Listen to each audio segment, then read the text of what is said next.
Өлкө аймагындагы билим жаңылыктары менен таныштырып, студияда мен Айзада Мурзалиева, саламатсыздарбы? Бул чарылышта. Алайда билим алып жаткан этникалык кыргыздар үчүн окуу китептери бөлүндү. Мектепке электрондук каттоо долбооруна дагы 5 шаар кошулат. Үй бүлөлүк саламаттык боюнча алгачкы кыргызча тиркеме чыкты. 2020-2021 окуу жылына карата балдарды мектепке электрондук каттоо системасы менен кабыл алуу Кыргызстандын дагы 5 шаарында жүргүзүлө баштайт. Алар Ош, Жалал-Абад, Кызыл Кыя, Кара Балта жана Токмок.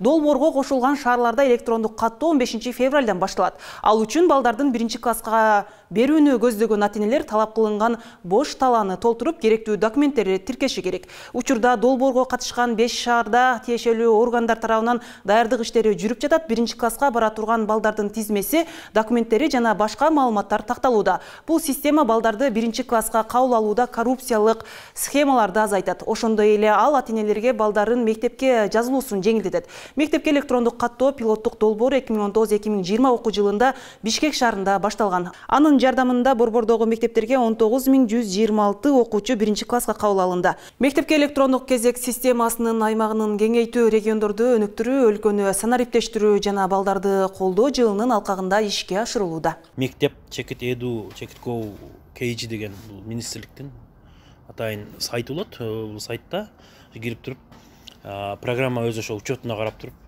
мисалы үчүн микрочастоктор биринчи очередде эске алынат. Андан кийинки кезекте башка микрочастоктон ушул мектепке келип каалаган окуучулар болушу мүмкүн да, себеби ар бир ата-эне каалаган мектепке берүүгө укуктуу. Ошон үчүн алар бирок андан кийинки кезекте туруп калат. Эң биринчи ошол микрочасток жашаган аймак эске алыныш керек. Бишкек шаарындагы Хан фонду жана Республикалык ден соолукту чыңдоо борбору даярдаган саламат тиркемесинин бет ачар өттү. Тиркемеде балага кам көрүү, анын өнүгүүсү, нормалары сөзсүз алынуучу вакциналар тууралуу суроолорго жооптор, ар кандай коркунучтардын алдын алуу боюнча сунуштары камтылган. Бул тиркеме Android платформасынын негизинде бардык мобилдик телефондордо онлайн жана офлайн түрүндө кыргыз-орус тилдеринде аксыз иштейт. Талайгүл Жунусова саламат тиркемеси ишке кирер замат уюлдук телефонуна көчүрүп алып пайдаланып баштады. Каарманыбыз үчүн тиркемени колдонуу менен убакытты туура пайдаланууга боло тургандыгын, андан сырткары баланын ден соолугун көзөмөлгө алууда ыңгайлуу экендигин айтат.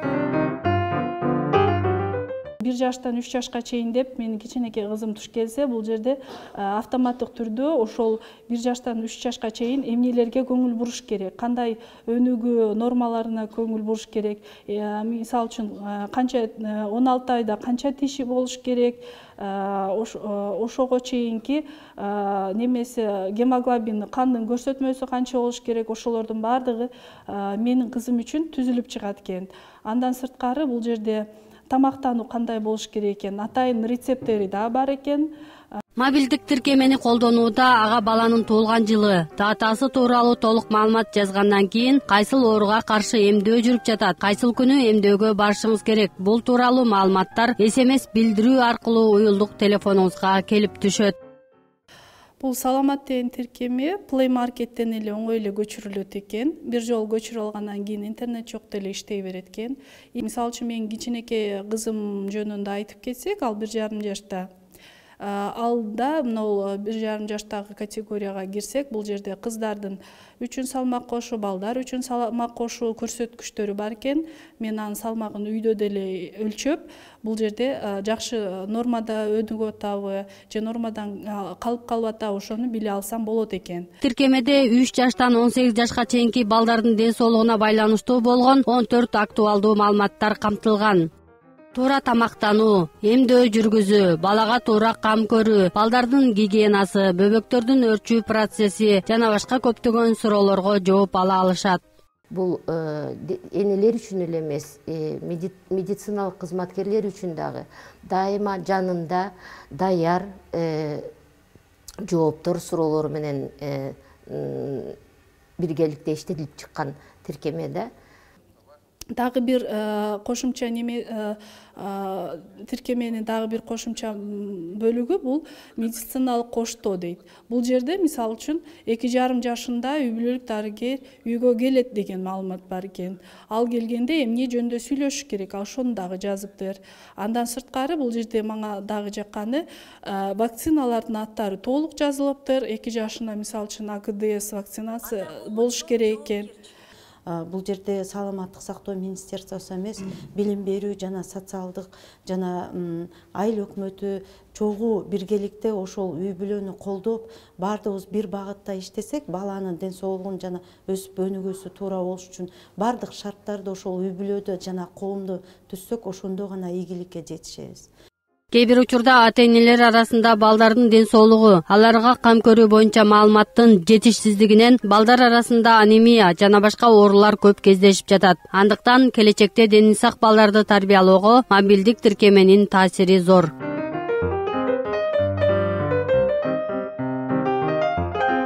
Чолпон Деркенбаева, Урмат Жайчыбеков, Толгонай Турсунбай кызы, билим жаңылыктары.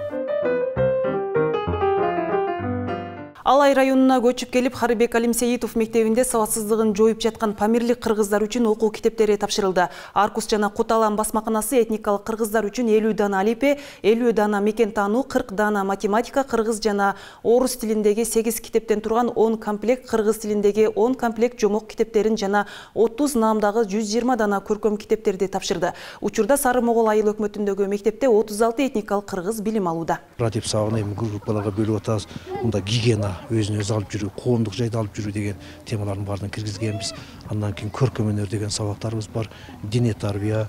Ушу сабактарга программаны иштеп чыгып, ушулар боюнча 4 саат окутуп атабыз. Чүй облусундагы Бишкек жана Ош шаарларында 15 мектеп жана кошумча имараттар курулуп, 5900 орун пайда болот. Бир объект боюнча жумуштардын көлөмү өзгөргөнүнө байланыштуу сынактык табыштамалар 2020 жылдын 14 февралына ачылышы күтүлүүдө. Бул объекттердин курулушуна республикалык бюджеттин бирдиктүү депозиттик эсебинен 8 миллион сомго жакын акча каражаты каралган.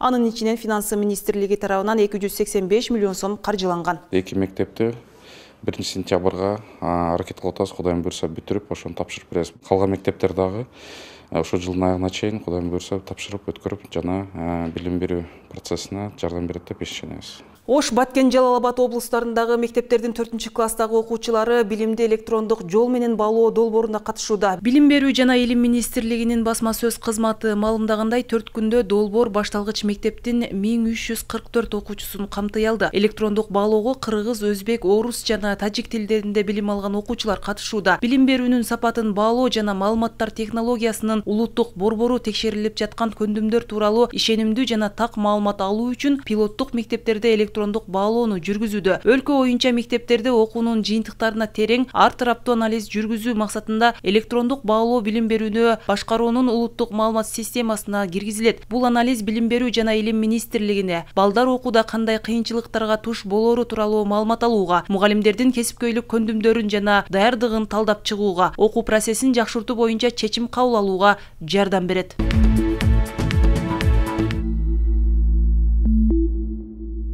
Европа жаш балыкчыларды колдоо максатында жергиликтүү тургундар менен атайын программа аркылуу иш алып барууда. Ал эми окумуштуулар деңиз суусуна пайдалуу болгон жаныбарларды изилдеп чыгышты. Бул тууралуу алдыда дүйнө кабарларында кененирээк сөз болот.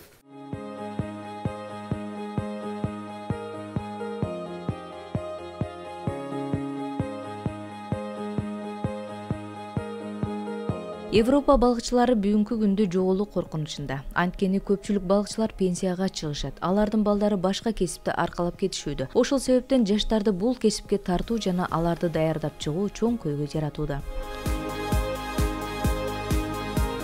Түндүк Финландия жашоочулары үчүн бул абдан урматтуу кесип болор эле. Азыр алардын саны азайып, саналуу гана адам калды. Көпчүлүк балык уулоочулар бизге дээрлик жумуш калган жок дейт. Балыктардын көпчүлүк запастарын деңиздеги тюлен жана башка жаныбарлар жок кылышууда дейт. Мари Келгрен, Финландиянын Пелинка аймагынын жашоочусу, өз алдынча балык уулоонун аракетинде алгачкы гана жылы.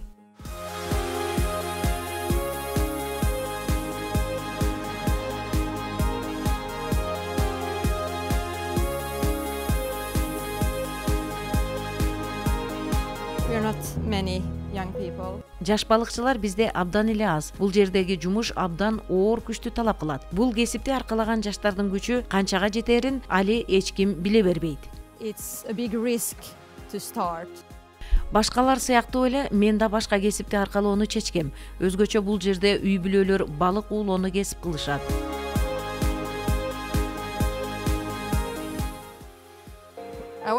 Муну менен бирге устат жана окуучу программасы ишке кирише баштады. Мен да өз атамдын колунда, өз жеримде ушул кесипке кириштим.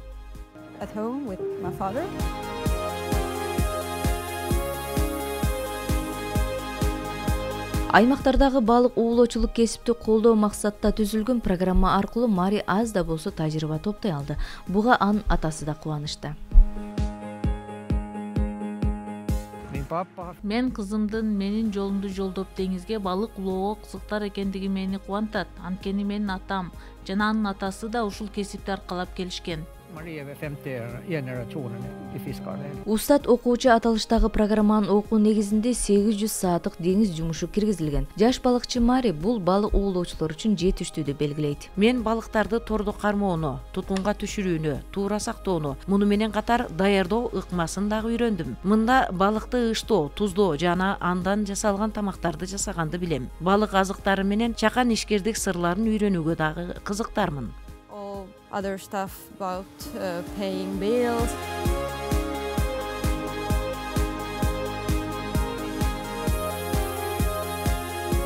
Программанын негиздөөчүлөрүнүн бири Эско Танила жаш кесипкөйлөрдү окутуу үчүн 6000 евро керектелет. Бул бизге эң ыңгайлуу окутуунун кымбат эмес жолу экендигин айтат. Бул аракеттерибиз менен биз балык уулоо менен аракеттенген адамдардын санын жоготпой, оордун жаштары менен кармап тура алабыз дейт. Бул аймактагы кесипкөй 10 балыкчы кетсе, анын ордуна 2 гана жумушчулар келет. Анткени бул кесипке кызыктар болгон жаштар жокко эсе. Программа иштеп баштаганына быйыл 3 жыл болду. Бул кесипке жаш студенттер тартылган, окуу аягына чейин 12 жаш студенттер калды. Кызыккандар көп болгону менен иш жүзүнө келгенде дагы да болсо балыкчы кесипти алып кетүүчүлөрдүн саны азайып баратат. Андыктан азыртадан жаштарды бул кесипке кызыктыруу менен даярдап калуу камын адистер ойлошууда.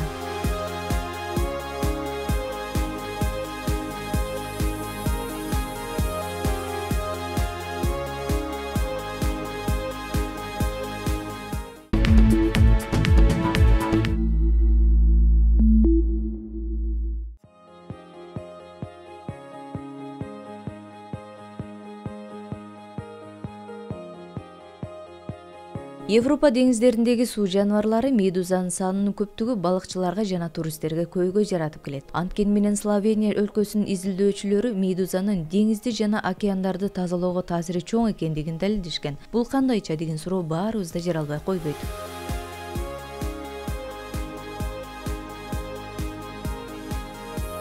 Словен өлкөсүнүн Адриатика деңизинин эс алуучуларына деңиз жаныбарынын медузанын көбөйүшү ыңгайсыздык жаратканын айтып келишет. Анын көбөйүшүнүн аба ырайынын ысышына байланыштырышууда.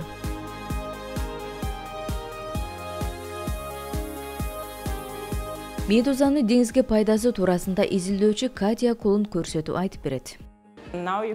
Медуза мына ушундайча суюктук бөлүп чыгарат. Бул качан ачууланганда өзүн өзү коргоодо бөлүнүп чыгуучу суюктук. Словен лабораториясынын кызматкерлери Израиль изилдөөчүлөрүнүн биргелешип иш алып баруусунун негизинде медузанын организминен атайын сууну тазалоочу желим түрүндөгү майда элементтерди камтыган суюктук бөлүнүп турарын дагы бир ирет аныкташкан. Бул изилдөөдөн соң Словения өлкөсүнө башка өлкөлөрдүн изилдөөчүлөрү келип өз ойлору менен бөлүшүшкөн. Жана мындан ары биргелешип бул изилдөөлөрдү колго аларын жана медузанын мындай изилдөөлөрдө өлүп жок болуп кетишин да эскертишкен. Анткени аларды кармап келип текшөрүүдөн соң кайра деңизге ташташат. Мында алар сөзсүз жабыркайт деп билдирет биолог адисери.